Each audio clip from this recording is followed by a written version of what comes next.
சுருக்குக 3 cube whole power minus 2 into 2 square whole power minus 3 by 2 power 4 whole power minus 2 into 3 power minus 4 into 4 power minus 2 கேட்டிருக்காங்களா? இப்போ a power m whole power n இருந்தா இந்த பவர்ல இருக்கிறத ரெண்டையும் multiply பண்ணி a power m into n ன்னு எழுதுவோமா? இப்போ இந்த மாதிரி தான் இப்ப பண்ண என்ன கொடுத்திருக்காங்க 3 cube whole power minus 2 இது ரெண்டையும் மல்டிப்ளை பண்ணா 3 power 3 into minus 2 வந்து minus 6 ஆயிடுமா? அப்போ 3 power minus 6 into 2 square whole power minus 3 இருக்கு 2 into minus 3 2 power minus 6 by 2 power 4 in whole power minus 2 4 into minus 2 minus 8 அப்ப 2 power minus 8 into 3 power minus 4 into 4 power minus 2 இப்போ இங்க டிவைட்ல இருக்குது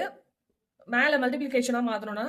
minus வந்து plus ஆயிடும் plus வந்து minus ஆயிடுமா sign change ஆயிடுமா அப்போ 3 power minus 6 into 2 power minus 6 into இந்த 2 power 8 வந்து மேல போச்சுனா 2 power minus 8 வந்து மேல போச்சுனா 2 power 8 ஆயிடும் 3 power minus 4 வந்து 3 power 4 ஆயிடும் 4 power minus 2 வந்து 4 ஸ்கொயர் ஆயிடும் அப்போ 3 3 சேமா இருக்கு மல்டிப்ளிகேஷன் இருக்கு அப்போ பவர் வந்து ஆட் பண்ணுவோமா minus 6 plus 4 minus 2 ன்னு வரும் இங்க வந்து 2 இருக்கு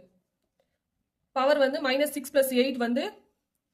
minus 6 plus 8 2 ன்னு வருமா into 4 ஸ்கொயர் இருக்கு இந்த 4 ஸ்கொயரை நம்ம எப்படி எழுதலாம் 4 வந்து 2 ஸ்கொயர் ஹோல் பவர் ஸ்கொயர்னு எழுதலாமா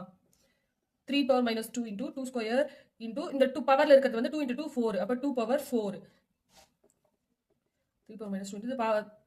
பேஸ் வந்து ஈக்குவலா இருக்கு அப்ப பவர்ல இருக்கிறது வந்து ஆட் பண்ணுவோம் மல்டிப்ளிகேஷன்ல இருக்கும்போது அப்போ 2 plus 4 வந்து 6 ஆயிடுமா 2 power 6 இந்த 3 power minus 2 மல்டிப்ளிகேஷன்ல இருக்கிறது டிவைட்ல வந்ததுன்னா பவர்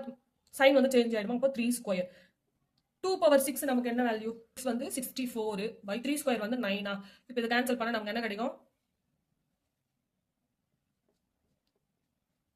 9 7 63 1